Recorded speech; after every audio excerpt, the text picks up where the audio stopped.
भगवते वासुदेवाय। जय श्री हरि, जय श्री भगवान विष्णु जी, जय श्री भगवान कृष्ण जी।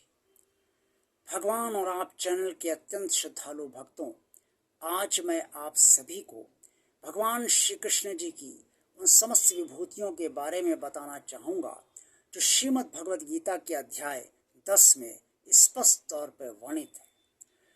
अर्जुन जब युद्ध लड़ने के लिए तैयार नहीं हुए तो उस समय बहुत कुछ सुनने के बाद अर्जुन ने भगवान श्री कृष्ण से प्रार्थना की कि हे प्रभु, आपके सारे वचनों को सुनने के बाद भी मुझे तृप्ति नहीं हो रही है, इससे आप अपनी विभूतियों को विस्तार से मुझसे कहिए ताकि संभव है कि मैं उससे तृप्त हो जाऊं। तब भगवान श्री कृष्ण ने अर्जुन को के समक्ष अपनी दिव्य विभूतियों के बारे में कुरुक्षेत्र के मैदान में उसे जिस प्रकार से बताया है वो मैं आपको बताने का प्रयास कर रहा हूँ। पूरी श्रद्धा विश्वास और समर्पण से, परमात्मा के प्रति पूरी आस्था, श्रद्धा विश्वास और समर्पण से आप इन समस्त विभूतियों को ध्यान पूर्वक सुनने, आँख बंद करके सुनने का प्रयास कीजिए। भगवान श्री कृष्ण बोले, हे कुरुश्रेष्ठ, अब मैं जो मेरी दिव्य विभूतियाँ हैं उसको तेरे लिए विस्तार से कहूँगा, लेकिन याद रखना कि मेरी विभूतियों का कोई अंत नहीं है और मेरे विस्तार का भी कोई अंत नहीं है। हे अर्जुन, मैं सब भूतों के हृदय में स्थित सबका आत्मा हूँ तथा संपूर्ण भूतों का आदि, मध्य और अंत भी मैं ही हूँ। मैं आदित्य के 12 पुत्रों में विष्णु और ज्योतियों में किरणों वाला सूर्य हूँ तथा मैं 49 वायु देवताओं का तेज और नक्षत्रों का अधिपति चंद्रमा हूँ। मैं वेदों में सामवेद हूँ, देवों में इंद्र हूँ, इंद्रियों में मन हूँ और भूत प्राणियों की चेतना हूँ। मैं 11 रुद्रों में शंकर हूँ और यक्ष तथा राक्षसों में धन का स्वामी कुबेर हूँ। मैं 8 वसुओं में अग्नि हूँ और शिखर वाले पर्वतों में सुमेरु पर्वत हूँ। पुरोहितों में मुखिया बृहस्पति मुझको जान। हे पार्थ, मैं सेनापतियों में स्कंद और जलाशयों में समुद्र हूँ। मैं महर्षियों में भृगु और शब्दों में एक अक्षर अर्थात ओंकार हूँ। सब प्रकार के यज्ञों में जप यज्ञ और स्थिर रहने वालों में हिमालय पहाड़ हूँ। मैं सब वृक्षों में पीपल का वृक्ष, देवर्षियों में नारद मुनि, गंधर्वों में चित्ररथ और सिद्धों में कपिल मुनि हूँ। घोड़ों में अमृत के साथ उत्पन्न होने वाला उच्चश्रवा नामक घोड़ा, श्रेष्ठ हाथियों में ऐरावत नामक हाथी और मनुष्यों में राजा मुझको जान। मैं शस्त्रों में वज्र और गौवों में कामधेनु हूँ। शास्त्रोक्त रीति से संतान की उत्पत्ति का हेतु कामदेव हूँ और सर्पों में सर्पराज वासुकी हूँ। मैं नागों में शेषनाग और जलचरों का अधिपति वरुण देवता हूँ और पितरों में अयरमा तथा शासन करने वालों में यमराज मैं हूँ।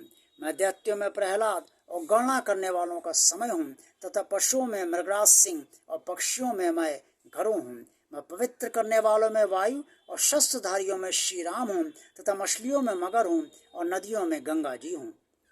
ये अर्जुन, सृष्टियों का आदि अंत तथा मध्य भी मैं ही हूँ। मैं विद्याओं में आध्यात्म विद्या और परस्पर विवाद करने वालों का तत्व निर्णय के लिए किए जाने वाला वाद हूँ। मैं अक्षरों में आकार हूँ, समासों में द्वंद्व नामक समास हूँ। अक्षय काल अर्थात काल का भी महाकाल तथा सब और मुख वाला विराट स्वरूप, सबका धारण पोषण करने वाला भी मैं ही हूँ।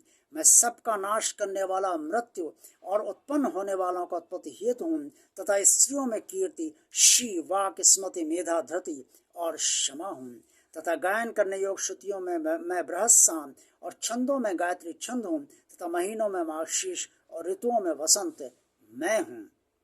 मैं छल करने वालों में जुआ और प्रभावशाली पुरुषों का प्रभाव हूँ।